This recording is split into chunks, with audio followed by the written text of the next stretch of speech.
Gloire à Dieu. Père, nous te remercions pour cette section.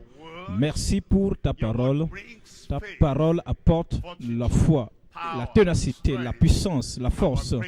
Et nous prions, Seigneur, que la prédication de ta parole apportera la foi, la vie et la puissance dans toutes les vies maintenant au nom de Jésus.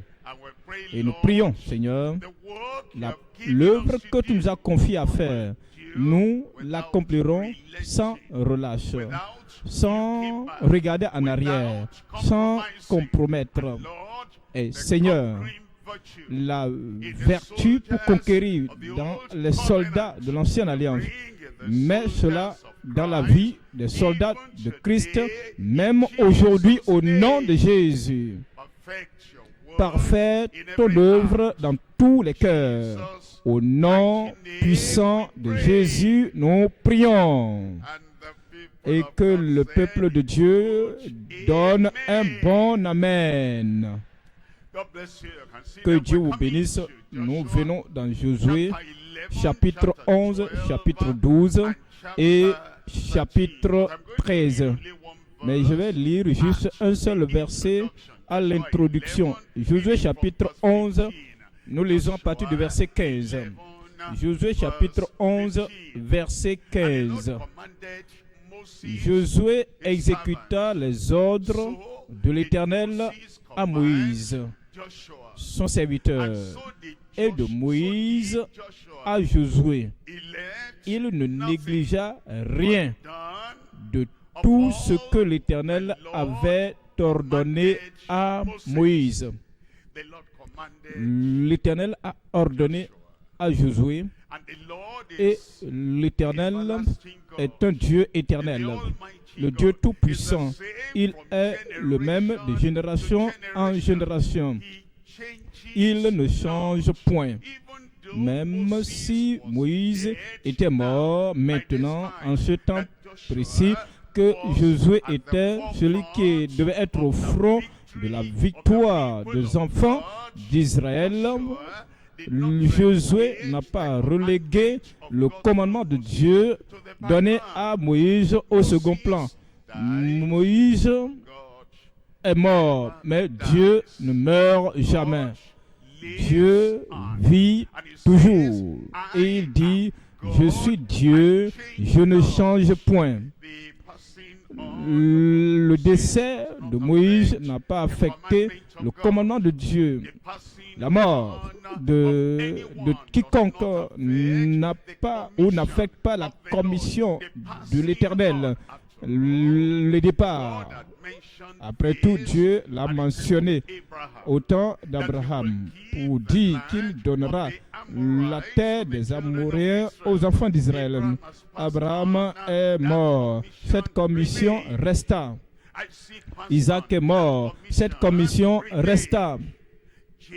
Jacob est parti, cette commission resta. Tous les chefs des tribus d'Israël, ces chefs de tribus sont morts, mais la commission resta. Ainsi en est-il aujourd'hui, la commission demeure. Si le commandement demeure, notre engagement et notre consécration également doivent demeurer. Ainsi, à nouveau, Moïse ou bien Josué exécuta les ordres de l'Éternel à Moïse, son serviteur, et de Moïse à Josué. Il était là, oui, Moïse, ainsi fit Josué. Il est mort, Josué ne négligea rien. Il est parti, il est enseveli et n'est plus présent parmi nous. Josué ne négligea rien. Il ne négligea rien de tout ce que l'Éternel avait ordonné à Moïse. Nous considérons le message, la soumission absolue et l'entière consécration pour la commission restante. Ils ont accompli assez, mais il reste encore assez à faire. Et dans la commission restante, pour être réalisée, pour être accomplie, pour exécuter cette commission restante, la soumission de départ, la soumission absolue et la consécration de départ, l'entière consécration doivent se poursuivre. C'est un message adressé à chacun de nous. En ce temps pareil, il y a des gens qui diront, je sens, je dois m'exprimer, que ça c'était pour 1973, la soumission absolue. Je t'entends. Ah, maintenant, c'est une nouvelle génération. Certains disent, nous n'étions même pas nés en 1973.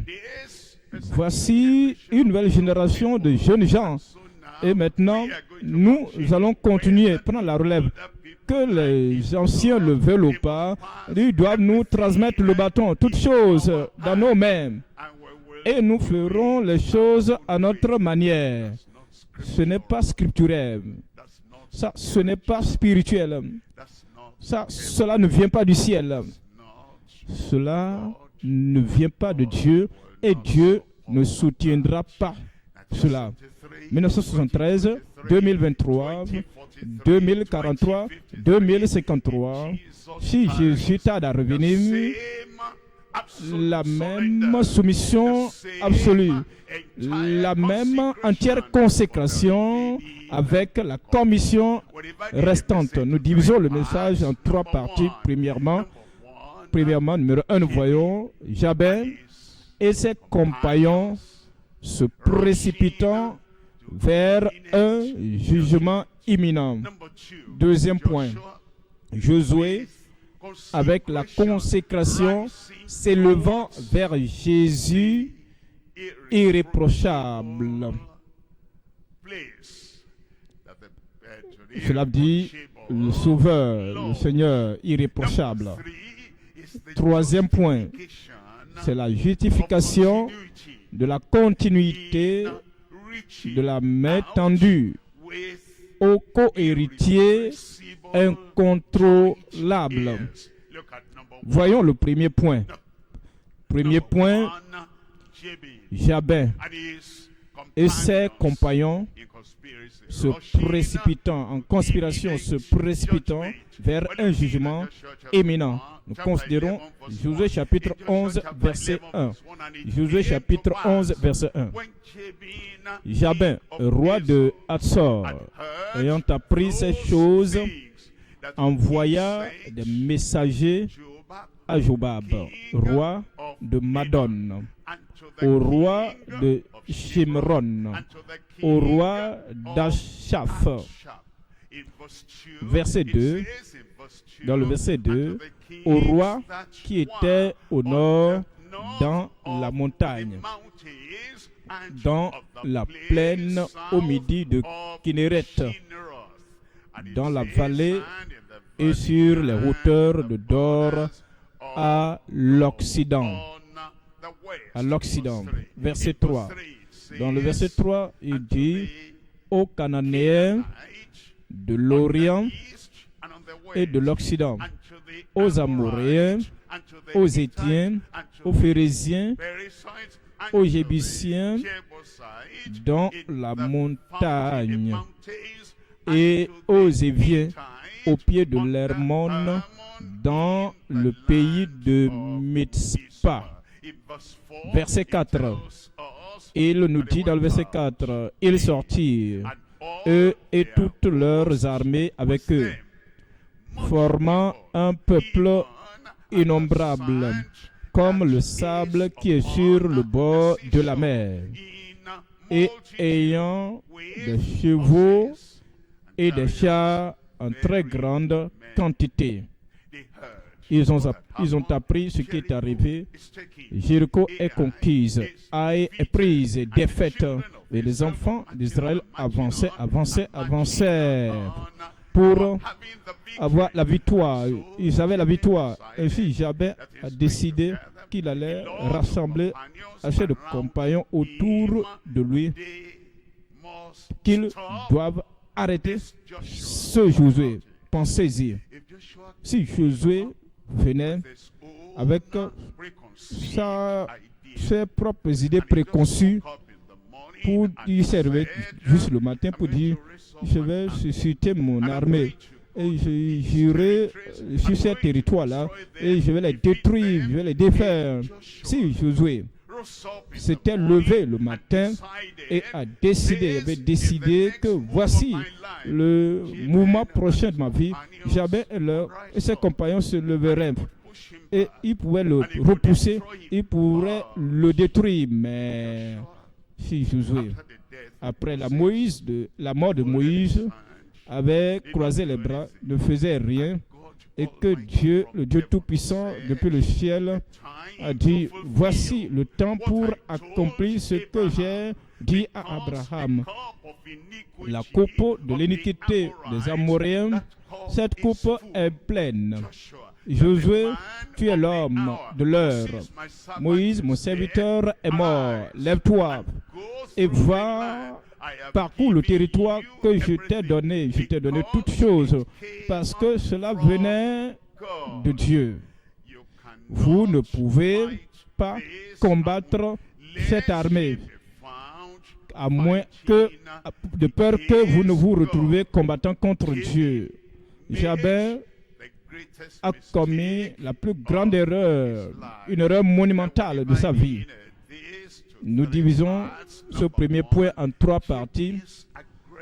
Premier élément, l'agression de Jabin pas contre Josué, mais contre le Tout-Puissant.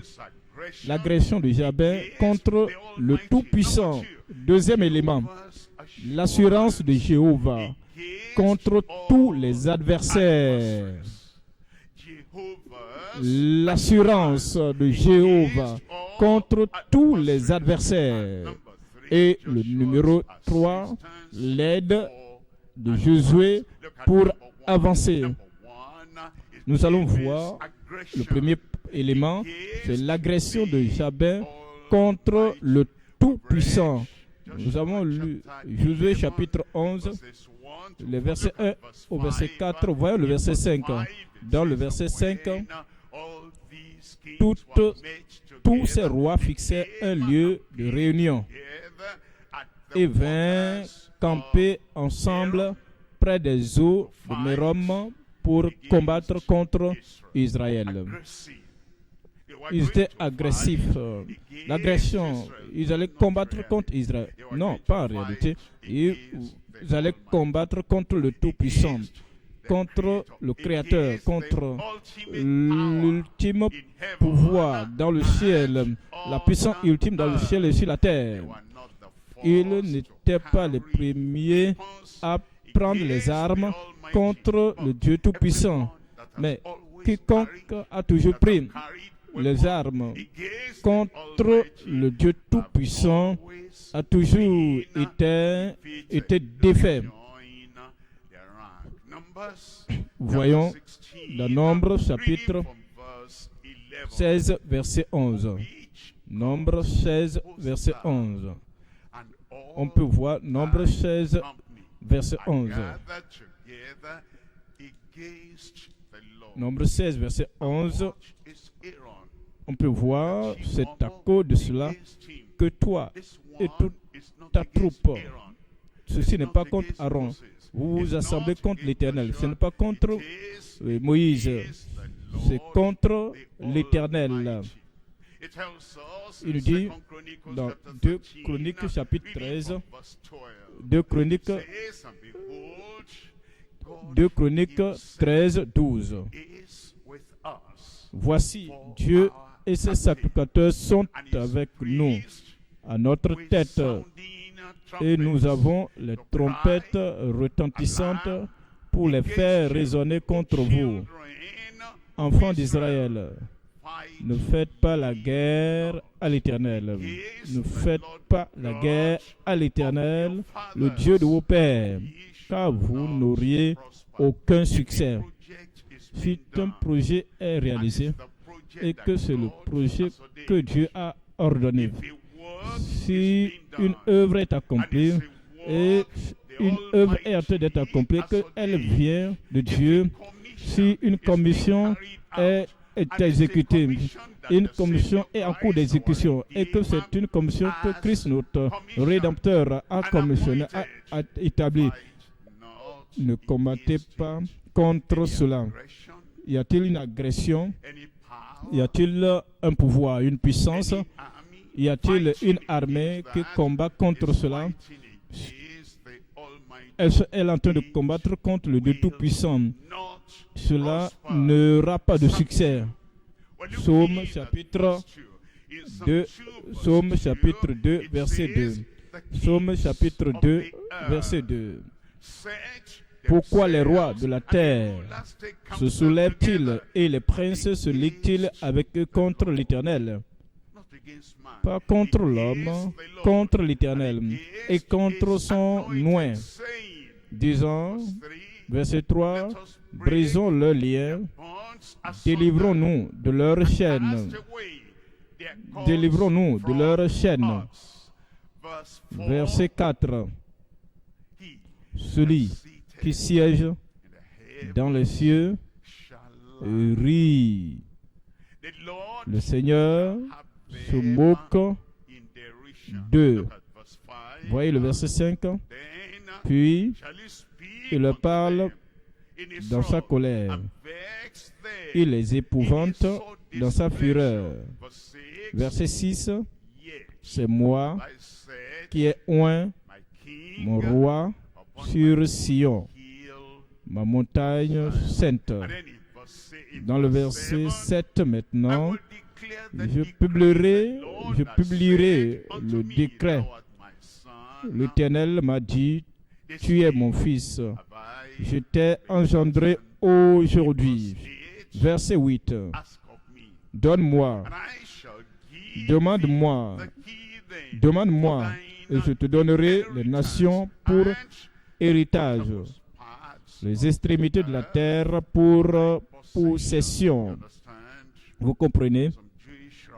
Certains rabbins juifs qui pensaient que l'amour de Dieu était juste pour les juifs. Ils pensaient que l'évangile de la grâce, ils pensaient que venir entrer dans le royaume de Dieu, ils connaissaient le royaume, ils pensaient que c'était réservé uniquement pour les juifs. Non, mais Dieu lui-même ici dit qu'il donnera au Fils, le Fils établi, le Fils oint, le Fils approuvé, qui lui donnera les nations pour héritage. Les païens étaient supposés être sauvés pour entrer dans le royaume, qu'il donnera au Fils, au Sauveur, les extrémités de la terre pour possession, pour sa possession. Verset 9. Tu les briseras avec une verge de fer. Tu les briseras comme le vase d'un potier. Jabin et ses compagnons et ses rois, cette confédération de gens qui se sont soulevés comme des adversaires contre le Tout-Puissant. Ils étaient brisés comme le potier brise le vase. Ils étaient dispersés, ils étaient renversés, exterminés, défaits, parce que leur agression était dirigée contre le Dieu Tout-Puissant. Voyons le deuxième élément, l'assurance de Jéhovah contre tous les adversaires. Jéhovah, le Dieu des cieux, notre Créateur, celui qui est puissant, celui qui a le plan, et il n'y a aucun autre plan. Celui qui a le projet, il n'y a aucun autre projet. Celui-là qui détient la commission, et il n'y a aucune autre commission. Celui-là, le seul, l'unique Christ, le Sauveur, le commandant en chef et le capitaine de notre salut. Lui, ce qu'il a accompli, c'est le seul plan, et c'est le seul plan essentielle, la seule chose essentielle à être faite sur la terre. Aucun autre projet, aucun autre plan ne vient tout près en compétition contre ce plan. Jéhovah, il a l'assurance pour dire tous les adversaires contre cette commission seront dispersés et défaits. En leur temps et en notre temps, donnez-moi un bon amen. Josué chapitre 11, verset 6. Josué chapitre 11, verset 6. Josué chapitre 11, verset 6. L'Éternel dit à Josué, ne crains point, à cause d'eux, ils sont nombreux. L'Éternel dit à Josué, ne les crains point, oui, ils sont nombreux, ils sont agressifs. Ne les crains point, car demain, à ce mois-ci, je les livrerai tous frappés devant Israël. Tu couperas les jarrets à leurs chevaux et tu brûleras au feu leurs chars. Ces agresseurs, ces adversaires, ont rassemblé tout le monde. Vous voyez, les rois, les rois ont commencé par se rallier. Si j'étais là, j'allais me rapprocher de un à un pour dire, ne vous joignez pas, ne ralliez pas. Dès demain, toutes les armées, toutes les confédérations seront détruites. Et quand elles seront détruites, ils ne meurent pas et quittent seulement la terre, ils vont dans le lac éternel de feu. Ne vous ralliez pas à cela. Et aujourd'hui, nous voulons rassurer à tout le monde, assurer tout le monde, toute puissance, toutes les principautés qui combattent contre le Dieu Tout-Puissant, ceux qui se font ennemis, les adversaires du Dieu Tout-Puissant, et ceux qui se rendent des conspirateurs contre le progrès de la grande commission, ils seront défaits, ils seront détruits. Ne vous ralliez pas à eux, ne vous ralliez pas aux conspirateurs, parce que en ce temps, si demain, ils seront tous morts, exterminés. Vous ne serez pas exterminés avec les incroyants. Votre vie est précieuse, votre plan, votre projet, votre progrès est précieux. Vous n'allez pas vous joindre aux conspirateurs, aux adversaires pour vous détruire avant votre temps. Vous ne mourrez pas la mort des ennemis de Dieu. Voyons le verset 7. Josué, avec tous ces gens de guerre, arriva subitement sur eux. Ne craignez pas la multitude. Subitement, il vint sur eux près des eaux de Mérom et ils se précipitaient au milieu d'eux. Verset 8. L'Éternel les livra entre les mains d'Israël. Ils les battirent et les poursuivirent jusqu'à Sidon, la grande, jusqu'à Misrephoth Maïm et jusqu'à la vallée de Mitzpah, vers l'Orient. Ils les battirent sans en laisser échapper aucun. Ils les battirent sans en laisser échapper dites-moi, aucun. Tous ceux qui viennent en confédération contre le plan de Dieu à travers donner à Josué de posséder la terre, tous ces gens, vous devez avoir pitié d'eux. Ils se rassemblent, ils se liguent. Ils seraient en train de peut-être de faire la plantation, de prendre soin de leur famille. Ils se sont oubliés, ils ont oublié leur famille et ils sont venus en confédération. Ils étaient tous dispersés, battus. Cela va arriver encore. Voyez Luc chapitre 19. Vous savez, il y a les gens qui parlent de l'amour de Dieu, de l'amour de Christ. il parle de l'amour de Dieu dans la nouvelle génération. Et parce que la nouvelle génération va autoriser la conspiration, va autoriser l'agression, va autoriser à ce que ceux qui combattent contre Christ, le roi, que le Père a établi. Vous voyez, le Nouveau Testament, nous considérons Luc chapitre 19, verset 14. Luc chapitre 19.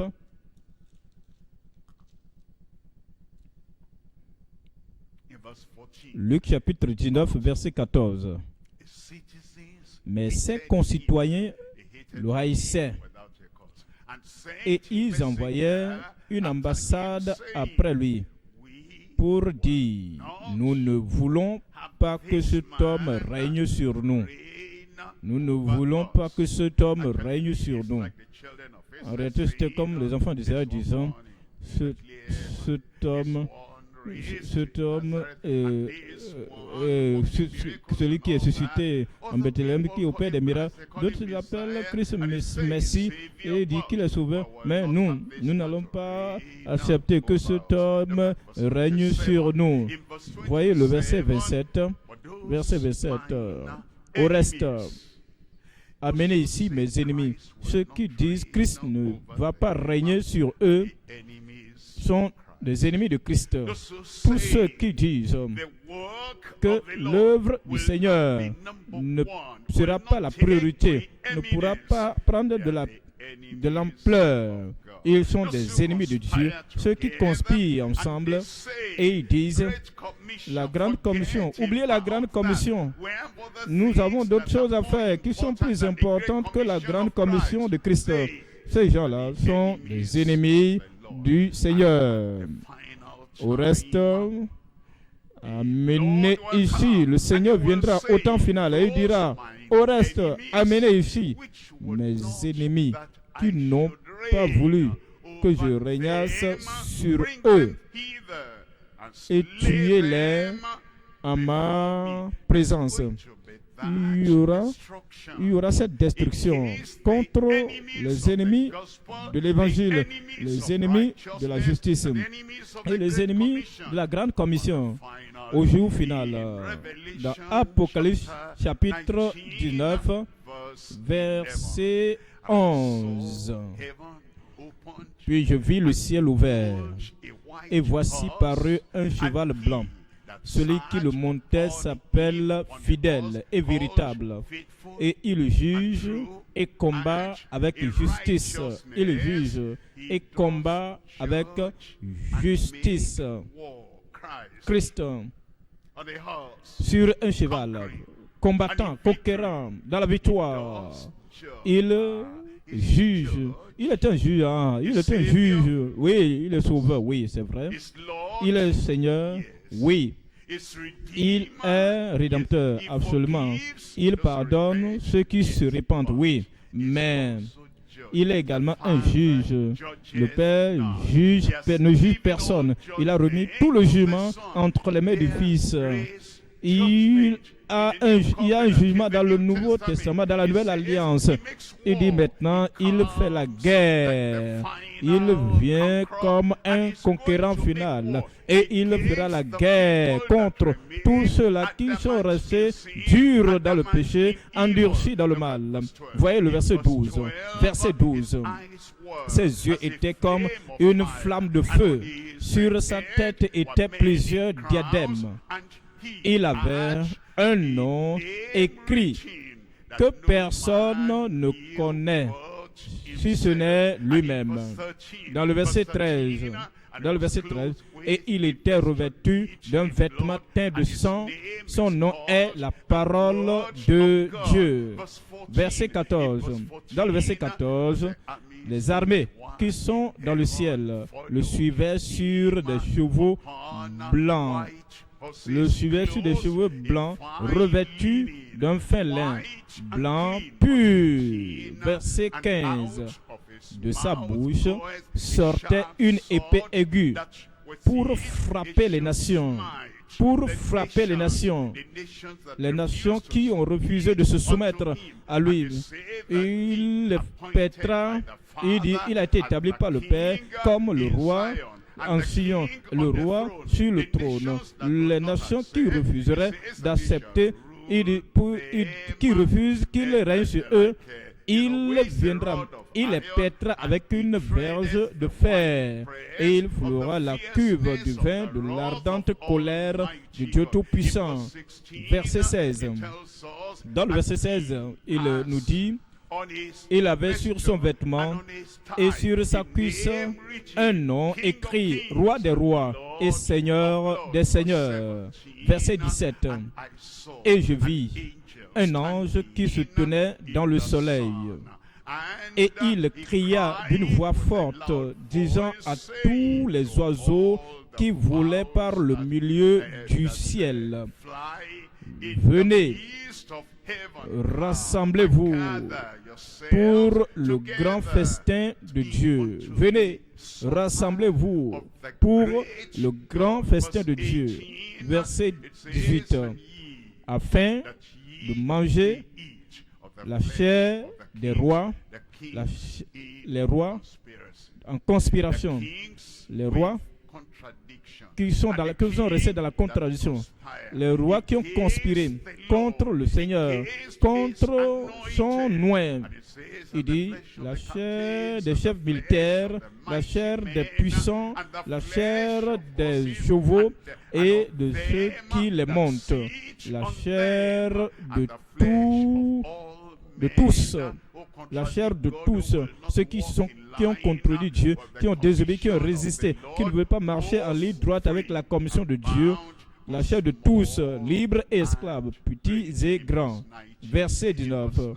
Dans le verset 19, et je vis la bête, l'antichrist et les rois de la terre et leurs armées rassemblés pour faire la guerre à celui qui était assis sur le cheval et à son armée. Verset 20, dans le verset 20, il dit, et la bête fut prise, et avec elle le faux prophète, qui avait fait devant elle les prodiges, les faux prodiges, les prodiges démoniaques devant elle, par lesquels il avait séduit ceux qui avaient pris la marque de la bête, la marque de l'Antichrist. L'Antichrist et adoré son image. Ils furent tous les deux jetés vivants dans les temps ardents de feu et de soufre. Verset 21. Dans le verset 21, et les autres furent tués par l'épée qui sortait de la bouche de celui qui était assis sur le cheval. L'épée qui sortait de la bouche de celui qui était assis sur le cheval. Et tous les oiseaux se rassasiaient de leur chair. Et il y eut un jugement sur Jabin et ses compagnons. Il y a eu le jugement, il y a un jugement aujourd'hui et il y aura le jugement dans l'au-delà.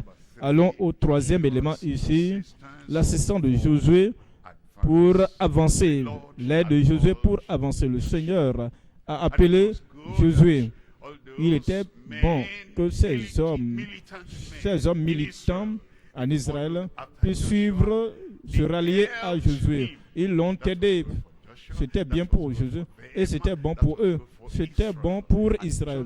Et Josué avait eu de l'assistance humaine et divine pour avancer, pour le progrès. Josué chapitre 11, verset 11. Josué chapitre 11, verset 7. Josué, l'Éternel livra entre verset 9. Josué les traita comme l'Éternel lui avait dit. Josué les traita comme l'Éternel lui avait dit. N'a-t-il pas détruit? Il a détruit. Pourquoi? N'est-ce pas cruel? C'est l'Éternel qui l'a ordonné. N'ont-ils pas détruit ces conspirateurs? Oui, pourquoi? Pourquoi avoir le lait de la tendresse? Non, comme l'Éternel l'ordonne.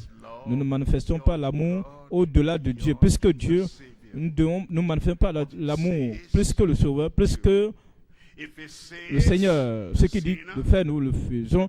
Je dis aux pécheurs, aux rétrogrades, qu'il ne va pas accepter rien venant du rétrograde sur ce que nous allons faire, comme l'Éternel l'avait ordonné, l'avait dit dans le ministère, dans l'œuvre du Seigneur, dans le service du Seigneur. Nous faisons comme l'Éternel, comme le Seigneur nous l'ordonne. Oui, pourquoi nous combattons contre le péché? Pourquoi nous combattons contre Satan? Pourquoi nous combattons contre l'esprit qui demeure dans les fils de la rébellion? Pourquoi nous combattons, nous menons la bataille du Seigneur et nous faisons comme le Seigneur nous l'ordonne. Et Josué les traita comme l'Éternel lui avait dit. Il coupa les jarrets à leurs chevaux et il brûla leurs chars au feu. Je prie que chacun de nous, enfants de Dieu, et le peuple qui sert le Seigneur, nous ferons comme le Seigneur nous l'ordonne au nom de Jésus. Pas de peur, pas de favoritisme. Josué, l'assistant de Josué pour l'avancement. Hébreux chapitre 10, verset 27. Hébreux chapitre 10, verset 27. Hébreux 10, 27. Mais une attente terrible du jugement et l'ardeur d'un feu qui dévorera les rebelles, et détruira, et brûlera, dévorera les rebelles. Nous abordons le deuxième point. Le deuxième point, nous considérons Josué avec la consécration s'élevant vers Jésus irréprochable. Je vous ai dit, Josué en hébreu veut dire Jésus en grec. Même quand Christ n'était pas venu, il s'était révélé à lui, il a vu le chef de l'armée avec l'épée nue. Et il est allé vers lui pour dire, es-tu de nôtres ou bien de nos ennemis? Il dit, je suis le chef de l'armée de l'Éternel. Ça, c'est Jésus. La préincarnation avant qu'il ne vienne dans ce monde. Mais Josué l'a reconnu. Ainsi, Josué maintenant a eu la consécration qui se levait vers la consécration de Jésus qui allait venir. Josué chapitre 11, verset 15. Josué chapitre 11, verset 15. Josué exécuta les ordres de l'Éternel à Moïse, son serviteur, et de Moïse à Josué. Il ne négligea rien de tout ce que l'Éternel avait ordonné à Moïse. L'Ancien Testament, Josué fit toutes choses que son maître Moïse l'avait ordonné. Il ne négligea rien de tout ce que Moïse avait fait. Nous voyons maintenant dans le Nouveau Testament Jésus dans Jean et écoutons notre maître Jésus, le justificateur Jésus, celui qui nous a amenés dans le royaume à travers le salut. Voyons, nous avons vu Jésus dans l'Ancien Testament. Voyons Jésus dans Jean chapitre 8, verset 28. Jésus donc leur dit, quand vous aurez élevé le Fils de l'homme, alors vous connaîtrez ce que je suis et que je ne fais rien de moi-même. Ça, c'est notre maître, c'est le Messie, c'est le Rédempteur. Le Rédempteur, c'est celui, le juste, et c'est celui qui est le sacrifice final, qui s'est sacrifié pleinement, entièrement, pour que nous soyons sauvés. Il dit, nous saurons qu'il n'a rien fait de lui-même. Vous connaissez que je ne fais rien de moi-même, mais que je parle selon ce que le Père m'a enseigné. Verset 29.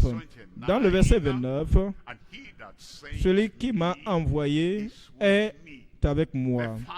Le Père, il ne m'a pas laissé seul, parce que je fais toujours, pas souvent, parce que je fais toujours, et non pas occasionnellement. Je fais toujours ce qui lui est agréable. Il s'agit de la vie qu'il faut avoir, la vie qu'Enoch a menée, et il fut enlevé vers le ciel. Quiconque veut être enlevé, digne d'être enlevé, et ne veut pas faire la volonté de Dieu, et ne fait la volonté de Dieu une fois en passant et fait sa propre volonté égoïste, humaine, une autre fois ne pourra pas suivre Christ. Nous suivons Christ. Je fais toujours ce qui lui est agréable. Nous divisons ce deuxième point en trois parties. Premier élément, la souveraineté absolue et le commandement exécutif de Jéhovah. La souveraineté absolue et le commandement exécutif de Jéhovah. Deuxième élément, l'abandon absolu et l'entière consécration de Josué. Troisième élément, la soumission absolue et la conformité explicite des justes. La conformité explicite des justes. Vous voyez, le premier élément, c'est la souveraineté absolue et le commandement exécutif de Jéhovah.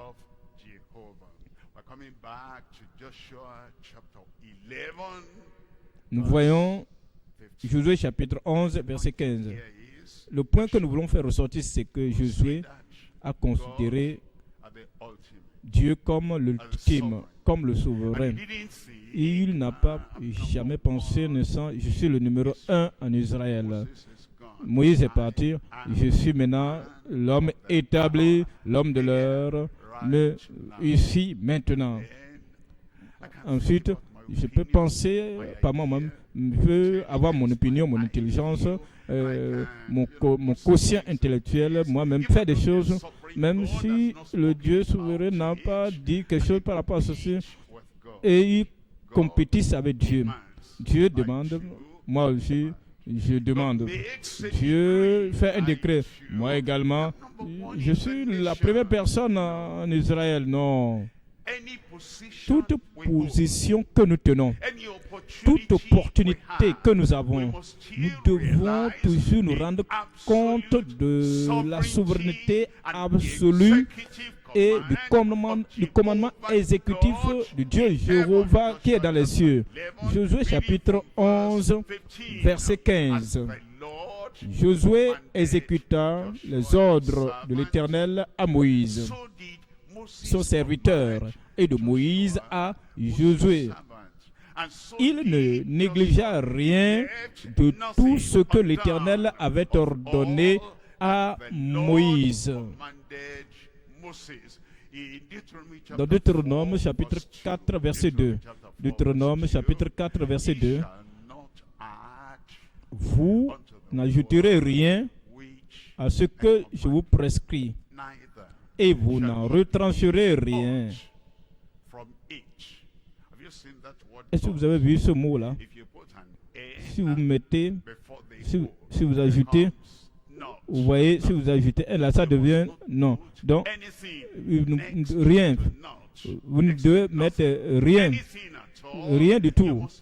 Vous ne devez retrancher quoi que ce soit de la parole de Dieu, mais vous observerez les commandements de l'Éternel, votre Dieu, tels que je vous les ai prescrits. Josué chapitre 12, verset 22. Chapitre de Deutéronome 12, 32. Vous observerez, il n'y a pas de raison. Il ne parle pas à notre raison. Il connaît que nous sommes limités dans notre raison. Nos cerveaux sont limités. Il sait combien sont limités notre raisonnement. Il parle à notre foi. Il parle à la foi que nous avons en lui. Il parle comme l'autorité finale. Et il ne parle pas comme pour descendre à notre niveau. Il dit, Deutéronome chapitre 12, verset 32, vous observerez et vous mettrez en pratique toutes les choses que je vous ordonne. Vous n'y ajouterez rien et vous n'en retrancherez rien. Actes chapitre 20, verset 20. Actes chapitre 20, verset 20. Actes chapitre 20, verset 20. Vous savez que je n'ai rien caché de ce qui vous était utile et que je n'ai pas craint de vous prêcher et de vous enseigner publiquement et dans les maisons. Verset 27. Dans le verset 27, car je vous ai annoncé tout le conseil de Dieu sans en rien cacher. Nous ne retenons rien. Nous ne retenons rien. Aucune partie de la parole. Allez, enseignez-les à observer tout ce que je vous ai prescrit. Certains l'ont accepté, tout ce que je vous ai prescrit. Certains l'ont rejeté, certaines personnes l'ont rejeté tout de même. Tout ce que je vous ai prescrit. Vous faites votre partition en tant que ministre et enseignez-leur tout ce que Christ vous a ordonné, prescrit. Mettez de l'emphase sur tout ce que Christ vous a ordonné. Si vous citez,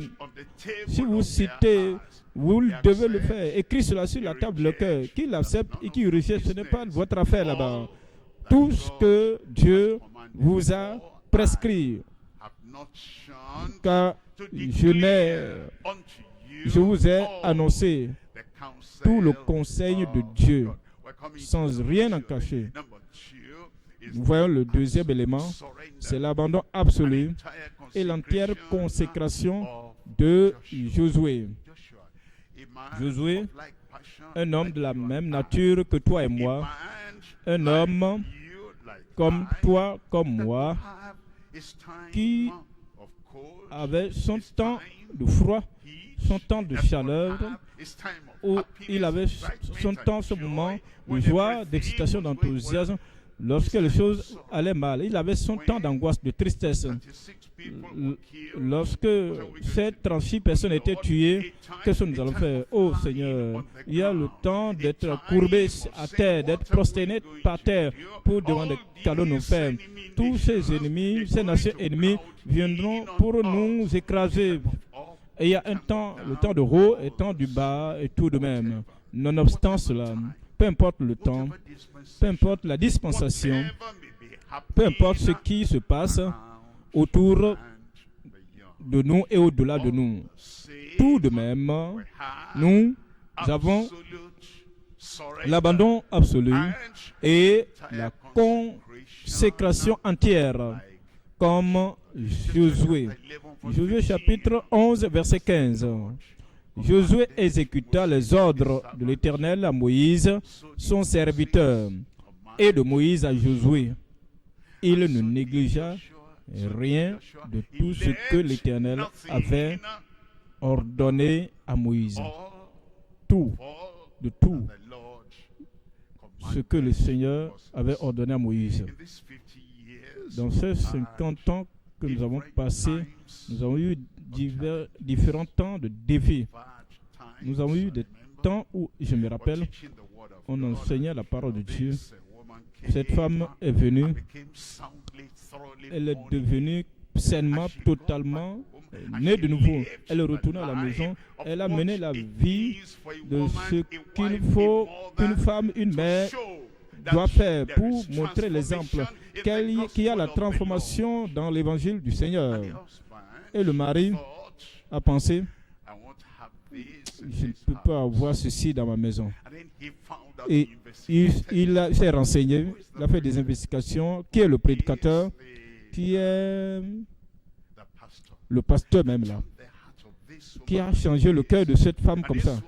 Et cette femme maintenant, c'est tout le temps c'est la Bible. La Bible, c'est la doctrine. Les doctrines de la Bible.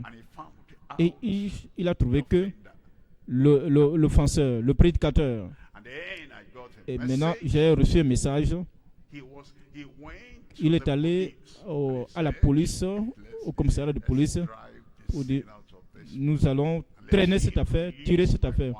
Qu'il relâche ma femme. Je ne retenais même pas ça, je ne connaissais même pas sa femme. La femme venait juste à l'église et écoutant la parole de Dieu, vivant selon la parole.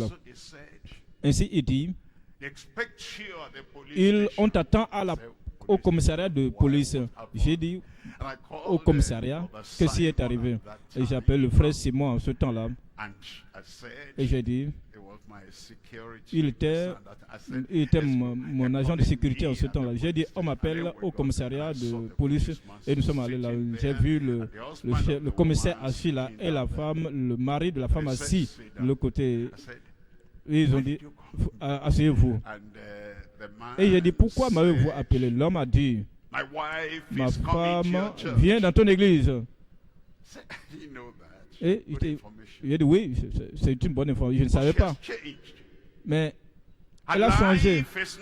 Sa vie n'est plus comme je la voulais maintenant. Ici. Et l'homme, il était un policier. J'ai appris qu'il avait un autre policier à côté de lui. Et il dit, dis à ma femme de quitter ton église, de ne plus venir mettre pied dans ton église. Parce que moi, le mari, ne veux plus cette femme, voir cette femme venir à la vie profonde. Il dit, c'est bien, nous allons maintenant en profondeur. Et j'ai regardé eux de tous. J'ai regardé, j'ai dit, c'est tout ce pourquoi vous m'avez appelé. Et l'on a dit oui. J'ai dit, vous êtes un policier. Vous connaissez la loi du pays. Et vous connaissez qu'il y a la liberté de culte. Et votre femme vient dans mon église. Est-ce que je suis venu la chercher dans votre maison? C'est ce pourquoi vous m'avez appelé. Vous m'avez appelé sans savoir la Constitution, connaître la Constitution sur laquelle vous opérez, vous fonctionnez. J'ai dit au passage, tout dit en passant, vous ne pouvez pas contrôler votre femme et vous m'appelez pour faire votre travail, le travail à votre place, pour contrôler votre femme. Il dit, je suis désolé. Vous devez être désolé. Désolé. Et je me suis levé. Et j'ai dit, la liberté de culte, de religion, rappelez-moi. Et j'ai dit, contrôlez votre famille. Ne m'appelez plus pour contrôler votre famille. Et cette femme est demeurée dans l'église. Nous ne changeons pas la doctrine parce qu'un policier nous a appelés, nous a convoqués, parce qu'ils ont investigué ceci ou cela. La parole de Dieu demeure centrale et nous n'allons pas changer la parole de Dieu. Ce qu'il a dit de faire, c'est ce que nous ferons tous les jours de notre vie. Voyons Josué chapitre 1 verset 7. Josué chapitre 1 verset 7. Josué chapitre 1 verset 7. Fortifie-toi seulement et aie bon courage en agissant fidèlement selon toute la loi que Moïse, mon serviteur, t'a prescrite. Ne t'en détourne ni à droite ni à gauche, afin de réussir dans tout ce que tu entreprendras. Nous avons l'abandon absolu, la tiers consécration dans la parole, dans la volonté, dans la voie du Seigneur. Verset 8. Dans le verset 8, que ce livre de la loi ne s'éloigne point de ta bouche. Médite-le jour et nuit pour agir fidèlement selon tout ce qui est écrit. Car c'est alors que tu auras du succès dans tes entreprises, c'est alors que tu réussiras. Voyez le verset 9. Dans le verset 9, ne t'ai-je pas donné cet ordre? Ne suis pas le Dieu Tout-Puissant, ne suis pas le Dieu du ciel et de la terre, ne suis pas moi le Créateur et le Créateur de tout l'univers, ne t'ai-je pas, ne suis pas le Maître des anges et des hommes, ne suis pas l'Éternel et celui qui vit à jamais, ne t'ai-je pas donné cet ordre? Fortifie-toi et prends courage, ne t'effraie point et ne t'épouvante point, car l'Éternel, ton Dieu, est avec toi dans tout ce que tu entreprendras. Amen. Troisième élément ici, voyons la soumission absolue et la conformité explicite des justes. S'il nous a justifiés, s'il nous a pardonnés, s'il nous a affranchis, s'il a brisé les chaînes qui nous liaient, qui liaient nos pieds, nos personnalités avant, et on nous tirait de part et d'autre, on nous traînait, on nous trimballait avant. Maintenant, puisqu'on n'avait pas de pensée, nous n'avons aucune colonne vertébrale, nous n'avions aucune force. Tout ce qu'ils voulaient, souhaitaient, c'est ce que nous faisions. Et vous vous étonnez, vous vous demandez, suis-je toujours sauvé? Est-ce que Jésus est toujours mon Seigneur? Ai-je vraiment la foi? Suis-je fidèle au Seigneur? Et que toute chose, tout individu lambda va me tourner de tous côtés et il n'y a pas de soumission absolue au Seigneur. Tout le monde vous tire de tous les côtés et il n'y a pas une conformité explicite au Seigneur. Ils ont pris le contrôle, ils ont usurpé la position, la place et l'autorité du Dieu Tout-Puissant dans nos vies. Assez, c'est assez. Maintenant, nous venons comme le juge a justifié le peuple de Dieu, nous venons pour plaider notre allégeance au Dieu des cieux, le roi des rois, le Seigneur des seigneurs. Nous sommes fatigués de ne pas accomplir l'œuvre du Seigneur. Nous sommes fatigués à ne pas faire le Dieu. Un autre nous tire d'un côté, l'autre nous tire de l'autre côté. Et nous perdons notre vie.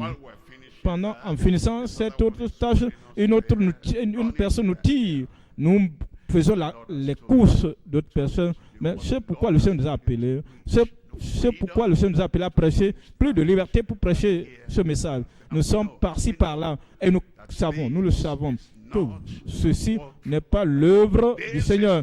Il ne s'agit pas de la volonté de Dieu. Et nous disons, mes années du commencement dans la consécration, mes années,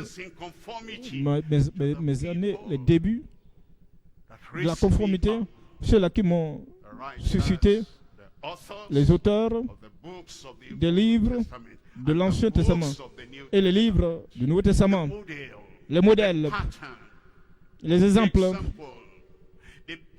les choses parfaites que j'ai vues au début et j'ai placé ma vie. Il y a des forces qui me tirent de part et d'autre, tournant ceci, tournant là-bas, et nous ne pouvons plus faire encore à nouveau ce pourquoi nous avons fait le vœu à l'Éternel. Oui, les petits seigneurs viennent pour dire les plus petits, tu n'auras pas la paix de cœur. Si tu dépends, si cette consécration dépend de cette consécration de l'année passée, des années passées, dis-moi, c'est la seule voie à prendre. Mon ami, c'est trop tard, c'est trop tard. J'ai ouvert ma bouche comme Jephthé au Seigneur. J'ai fait le vœu et je ne le révoquerai point. Où êtes-vous? Vous n'allez pas révoquer la soumission absolue et la conformité explicite du juste. 2 Samuel chapitre 15 verset 15. 2 Samuel 15. 2 Samuel 15. 2 Samuel 15. Il dit 2 Samuel 15, 15. Les serviteurs du roi lui dirent: tes serviteurs feront tout ce que voudra mon Seigneur le roi. Lisez ce verset encore et encore. Méditez sur lui. Méditez ce verset encore et encore. Que cela soit inscrit sur la table de votre cœur en application du juste envers la justification, du sauvé vers le sauveur, du sanctifié vers le sanctificateur.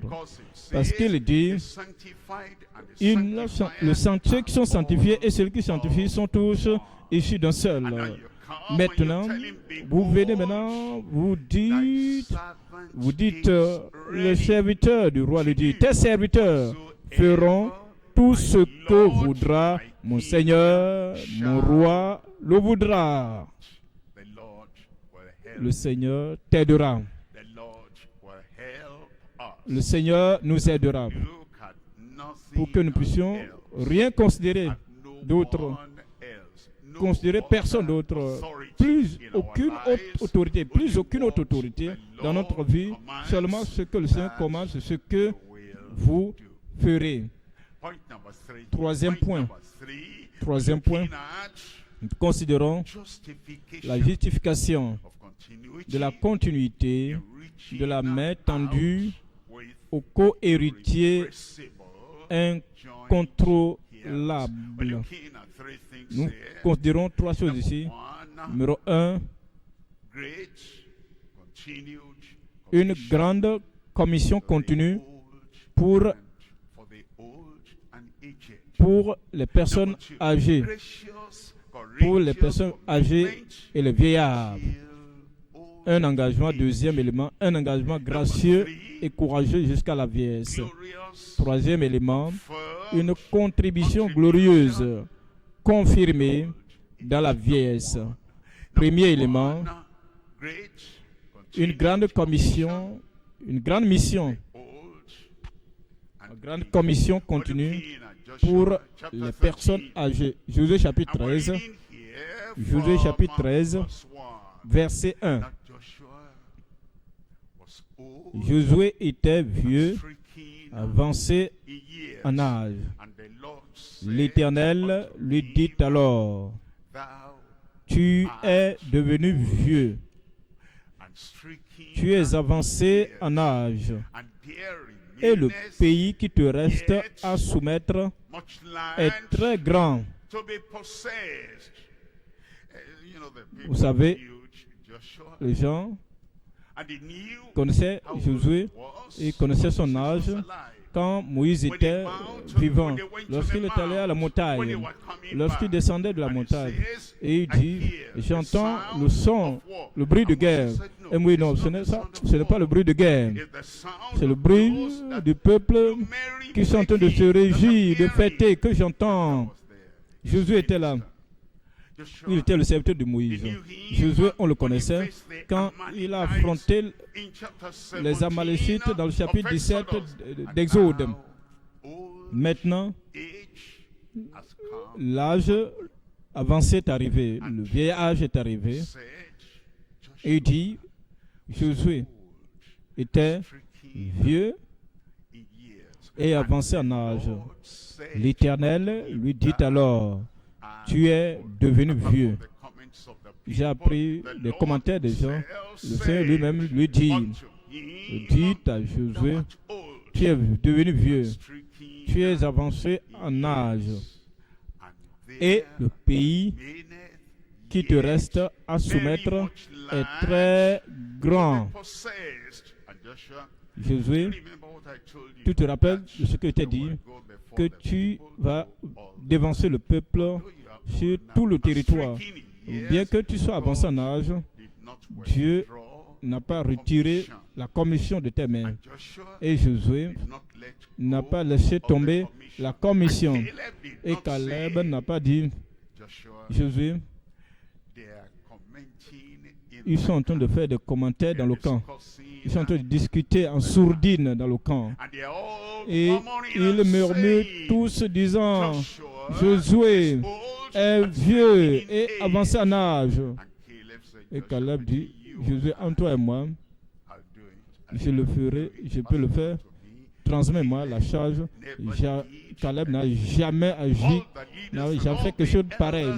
Tous les anciens en Israël, ils ont dit, c'est Josué que Dieu a ordonné, Dieu l'a suscité, nous allons le suivre.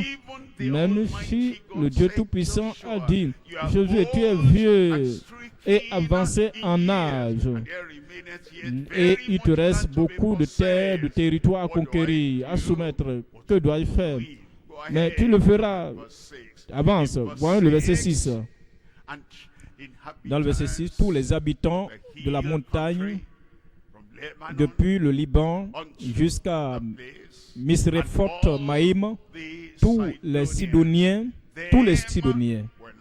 je les chasserai devant les enfants d'Israël. Je les chasserai devant les enfants d'Israël. Dieu parlait toujours à Josué. Il dit, le plan continue. La commission se poursuit. Il dit, donne seulement ce pays.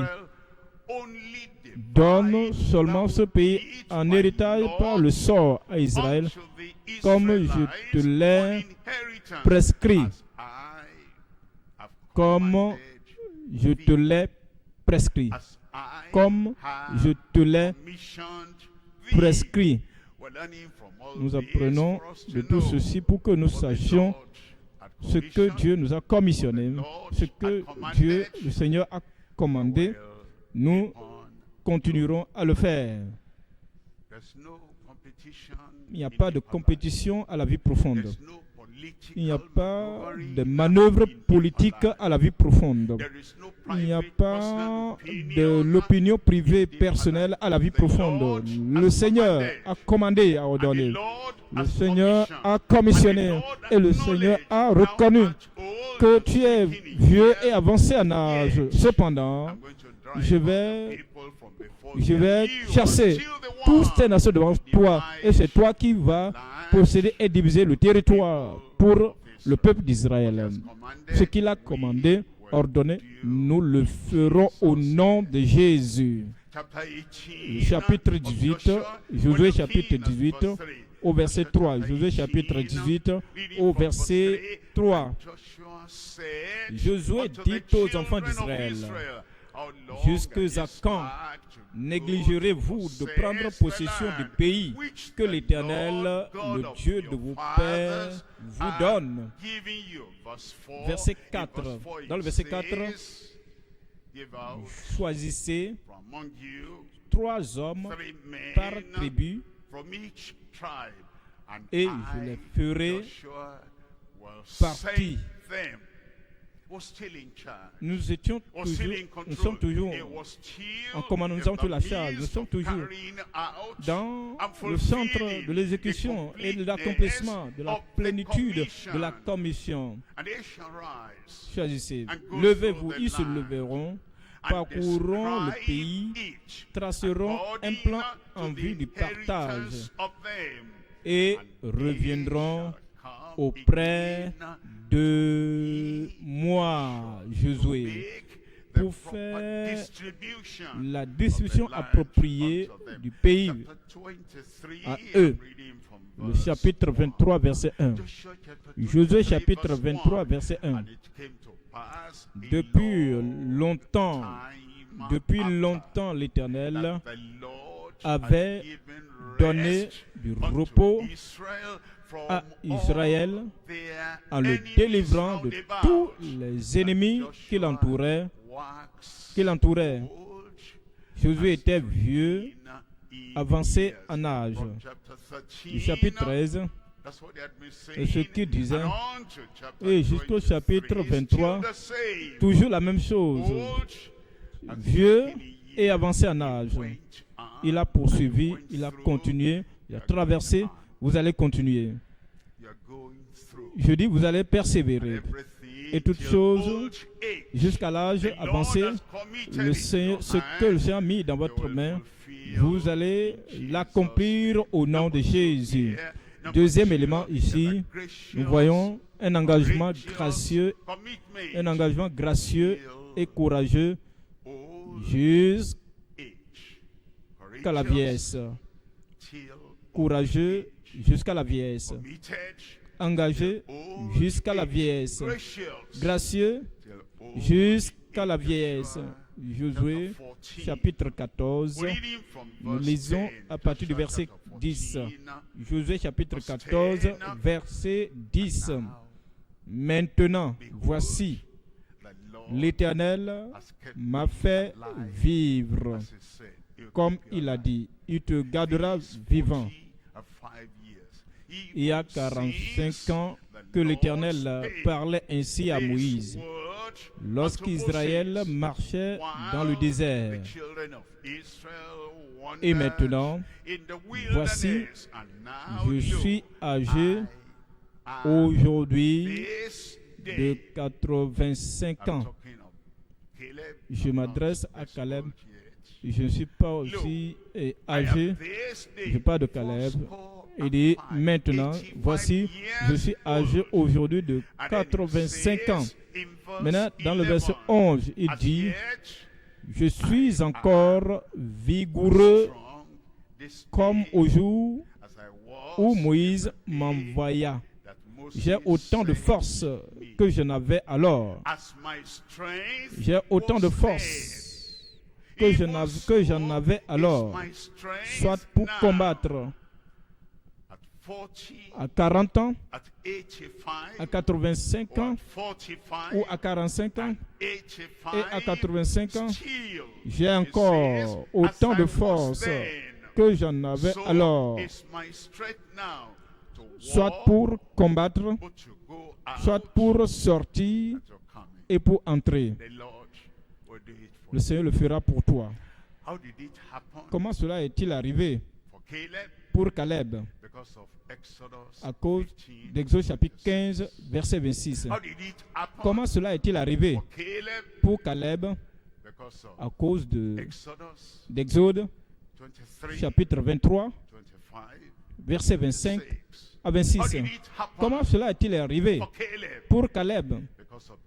À cause de Deutéronome chapitre 12, chapitre 7, verset 12 au verset 15. Comment cela est-il arrivé? Comment cela est-il arrivé à Caleb? À cause de Psaume 91, verset 14 au verset 15 et 16. Comment cela est-il arrivé? Et comment cela peut-il nous arriver?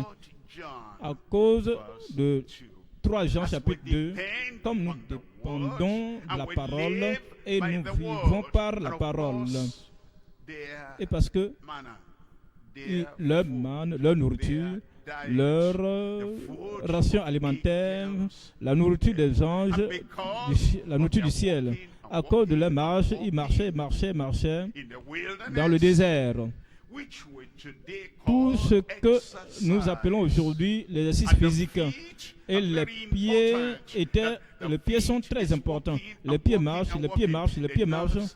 Et les nerfs dans les pieds, les muscles dans les pieds, les os dans les pieds, les jointures dans les pieds. Et le sang, le pourcentage du sang dans le corps, tout est concentré au niveau des pieds. Et nous faisons de l'exercice physique à tout moment. Caleb marchait, faisant de l'exercice physique, du sport et la nourriture, la ration alimentaire et les promesses de Dieu dans la Bible. Il dit, maintenant je suis toujours encore vigoureux comme je l'étais ces années-là, même s'il avait 85 ans. Nous pouvons voir cela dans le verset 12. Dans le verset 12, Josué 14, verset 12. Donne-moi donc cette montagne dont l'Éternel a parlé dans ce temps-là. Car tu as appris alors qu'il s'y trouve des Anakim et qu'il y a des villes grandes et fortifiées. Il y a des villes grandes et fortifiées. L'Éternel sera peut-être avec moi. L'Éternel sera peut-être avec moi et je les chasserai. Je serai capable. Je dis, vous serez capable. À 50 ans, vous serez capable. À 110 ans, vous serez capable. À 80 ans, vous serez capable. À 90 ans, à 100 ans, nous serons capables. Nos jeunes gens seront forts. Les vieillards, les personnes âgées seront fortes et nous serons capables de les chasser comme l'Éternel nous l'a dit. C'est ce qu'il a dit. Ce n'est pas ce que les hommes disent, comme l'Éternel a dit. Je le ferai. Je peux. Je dois. Nous abordons le troisième élément ici. Une contribution glorieuse est confirmée dans la vieillesse.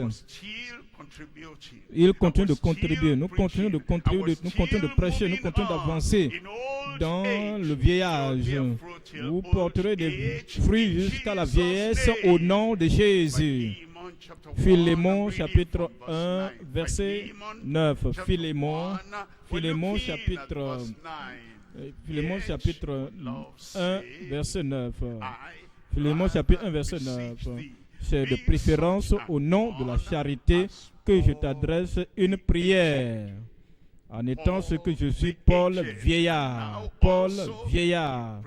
et de plus maintenant prisonnier de Jésus-Christ. Vous voyez, les ministres de l'Ancien Testament et les ministres du Nouveau Testament, ils ne comptaient pas. Je suis, dans quelques semaines, j'aurai 110 ans maintenant, et une fois que j'atteins 110 ans, je sors, je laisse tomber le tablier. Je veux le repos, je veux la retraite, je veux me retirer quelque part dans une campagne pour vraiment souffler de l'air frais. Non, nous ne pensons pas. Nous, ces ministres, nous ne pensons pas. Vous voyez, Paul vieillard, toujours se levant, toujours traversant les persécutions, toujours faisant l'œuvre du Seigneur, comme il l'a fait dans les premiers jours de sa vie et dans les derniers moments. Vous allez continuer de le faire. Dans Apocalypse chapitre 1, verset 1. Apocalypse chapitre 1, verset 1. Révélation de Jésus-Christ que Dieu lui a donnée pour montrer à ses serviteurs les choses qui doivent arriver bientôt et qu'il a fait connaître par l'envoi de son ange à son serviteur Jean. À son serviteur Jean. À son serviteur Jean. Jean, il s'agit de Jean qui se reposait sur le sein de Jésus-Christ. Et lorsque Jésus a dit, Pierre, suivez-moi, suis-moi. Alors, Pierre suivait et il vit Jean venant pour suivre. Pierre dit, Jésus, tu n'as pas appelé celui-ci, mais il te suit. Que ferait-il? Jésus dit, ce n'est pas là ton affaire. Si je veux qu'il demeure, qu'il vive jusqu'à ce que je vienne, qu'est-ce que cela t'importe? Suis-moi seulement. Et Dieu avait une œuvre pour Pierre, une œuvre pour Jean jusqu'à la vieillesse totale. En ce temps où il écrivait le livre de l'Apocalypse, il était âgé de 95 ou 96 ans. En ce temps-là, et cependant, toujours il prêchait. À 95 ans, toujours il écrivait. À 95 ans, toujours, il priait. À 95 ans, il recevait toujours la révélation qu'il devait distribuer, diffuser aux 7 églises de l'Asie mineure. Voyez le verset, chapitre 10, Apocalypse chapitre 10, verset 7. Apocalypse chapitre 10, verset 7. Mais qu'au jour de la voix du 7e ange, quand il sonnerait de la trompette, le mystère de Dieu s'accomplirait comme il l'a annoncé à ses serviteurs, les prophètes. Vous voyez le verset 8. Dans le verset 8, et la voix que j'avais entendue ce Jean, 95 ans, 96 ans, et la voix que j'avais entendue du ciel me parla de nouveau et dit: va, prends le petit livre ouvert dans la main de l'ange qui se tient debout sur la mer et sur la terre. Verset 9, dans le verset 9. Et j'allais, il s'agit là de Jean, 95 ans, 96, et j'allais vers l'ange en lui disant de me donner le petit livre. Et il me dit: prends-le et avale-le. Et il sera amer à tes entrailles, mais dans ta bouche, il sera doux comme du miel. À 95 ans, la parole de Dieu sera douce dans votre bouche, comme le miel, comme du miel. Verset 10. Il dit: je pris le petit livre de la main de l'ange et je l'avalai. À 95 ans, 95, 96 ans, il fut dans ma bouche doux comme du miel. Mais quand je l'eus avalé, mes entrailles furent remplies d'amertume. Verset 11. À 95 ans, à 96 ans, à l'âge avancé, au vieil âge, puis on me dit: il faut que tu prophétises de nouveau. Vous voyez, vous ne pouvez pas vous battre en retrait, vous ne pouvez pas vous asseoir, vous ne pouvez pas lâcher l'éponge, vous ne pouvez pas déposer le tablier, vous ne pouvez pas céder à la faiblesse, aux faiblesses de la vieillesse. Maintenant, il faut que tu prophétises de nouveau sur beaucoup de peuples, de nations, de langues et de rois. Finalement, Jean est parti. Maintenant, il vous donne le bâton. Il vous passe la parole. Il vous passe la révélation. Distribuez ces pensées de l'ancienne, du vieil âge.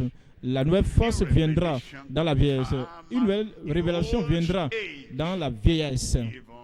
Même Moïse, dans l'ancienne alliance, à 120 ans, Josué, dans l'ancienne alliance, 110 ans. Dans la nouvelle alliance, de meilleures choses se sont produites dans leur vie. Amen. Levons-nous et parlons au Seigneur de meilleures choses, de plus grandes choses, les choses divines, les manifestations divines que le Seigneur envoie et donne à nous. Nous n'abandonnons pas. Nous ne cédons pas. Josué, maintenant, vieux et avancé en âge.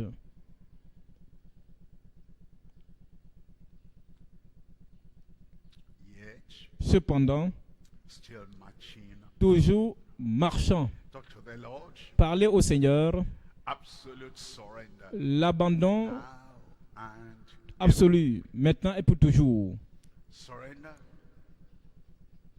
La soumission, soumettez votre talent, votre force, votre capacité, votre formation, votre expertise, votre habileté, votre capacité. Il n'y a rien, aucun autre endroit aussi meilleur où tu vas déployer ton talent comme pour le roi des rois, dans son royaume, dans le royaume de Dieu, pour l'expansion de l'évangile, la diffusion de l'évangile du royaume de Dieu. Il n'y a aucun autre meilleur endroit où il faut utiliser, où il faut exploiter, où il faut déployer votre formation, votre force, votre compétence. Soumettez la soumission totale, soumettez totalement au Seigneur. La consécration entière.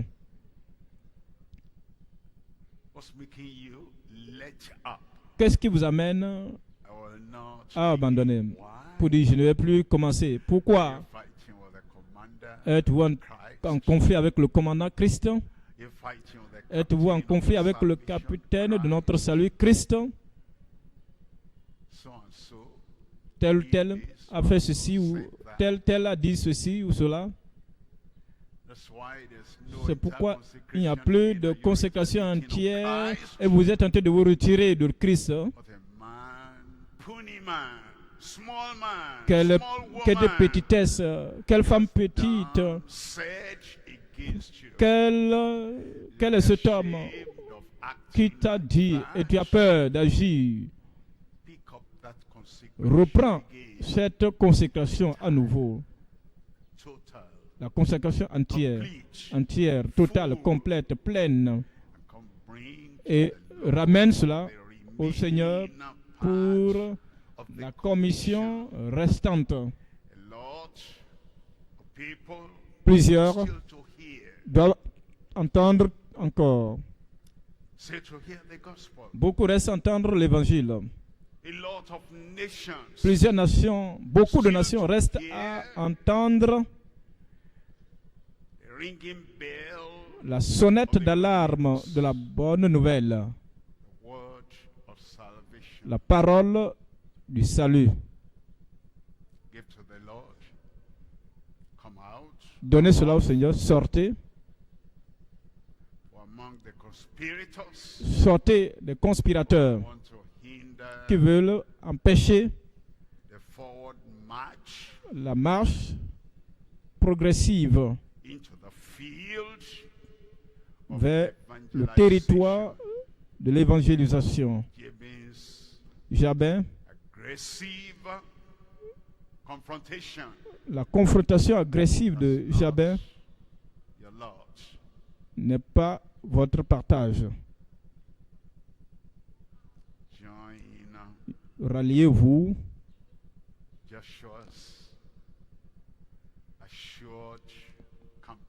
à la compagnie rassurée de Josué contre les adversaires du Seigneur. Dites, Seigneur, je viens. Toute mon âme, toute ma force, toute ma pensée, je viens avec tout. Fais quelque chose. Plus que tu n'as jamais fait dans le royaume. Nous avons l'assurance que nous allons avancer. Courir plus vite. Parler plus clairement.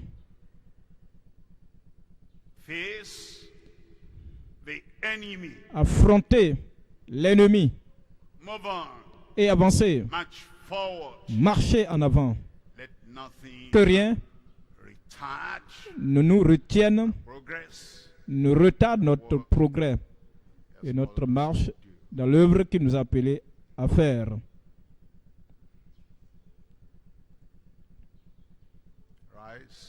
Levez-vous, avancez vers l'avant, vers Jésus, le parfait. Acceptez la souveraineté absolue du Tout-Puissant. C'est futile, c'est inutile et c'est perdant de combattre contre la souveraineté du Tout-Puissant. C'est futile. Mais avancez avec la soumission totale vers la souveraineté absolue de Jéhovah. Nous parlions de l'abandon absolue au Seigneur. Laissez cela voir, que cela se voit dans votre service, dans votre soumission, dans votre œuvre, dans votre obéissance, que cela puisse transparaître lorsque vous êtes appelé à faire des choses. Vous pouvez vous sentir fatigué, faites-le. Permettez-nous de voir cette vertu de la soumission absolue et de l'entière consécration. Et comme nous suivons l'agneau, comme nous suivons l'agneau, le lion, la tribu de Juda, et nous suivons le leadership, que nous puissions voir la soumission absolue, pas de grogne, pas de la couardise, pas de critique, pas de contradiction, pas de compromission, mais nous suivons dans la soumission absolue et dans la conformité explicite, comme le juste doit l'exprimer.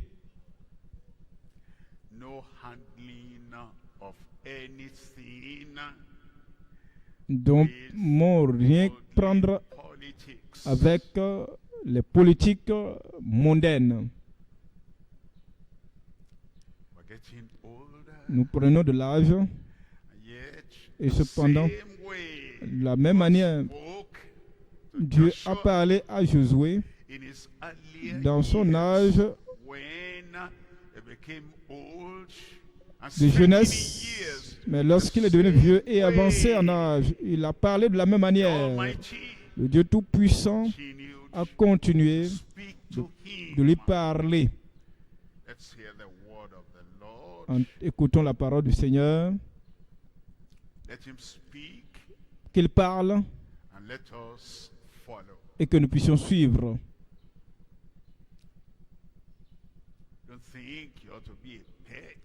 Ne pensez pas que vous devez être une poupée comme vous êtes maintenant vieux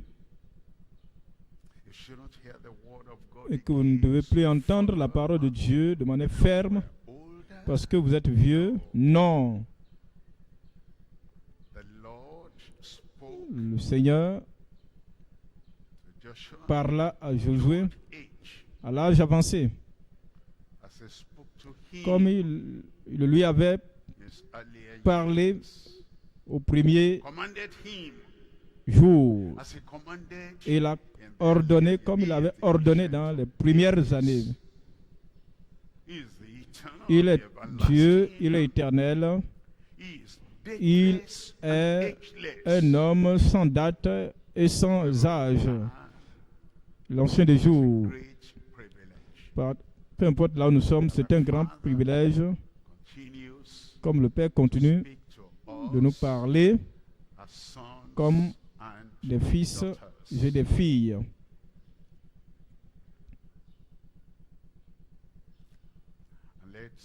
Permettons, laissons-nous nous soumettre de manière gracieuse. Engageons-nous, soumettons-nous de manière gracieuse.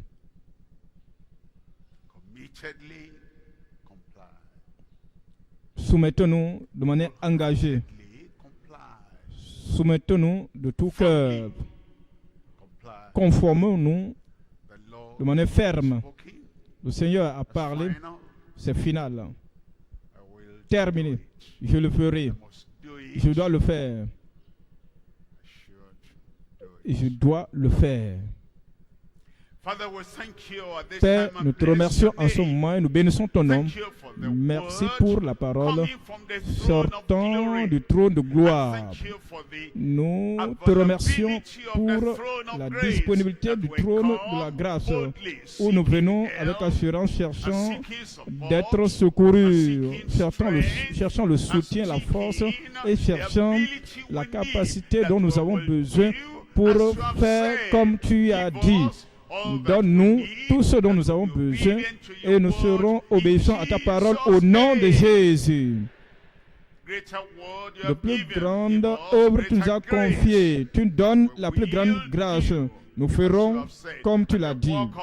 Et l'œuvre du Seigneur va connaître du succès dans toutes les mains au nom de Jésus. Confirme ta puissance, ta présence et le progrès dans toutes les vies. Merci Seigneur. Au nom de Jésus, nous prions.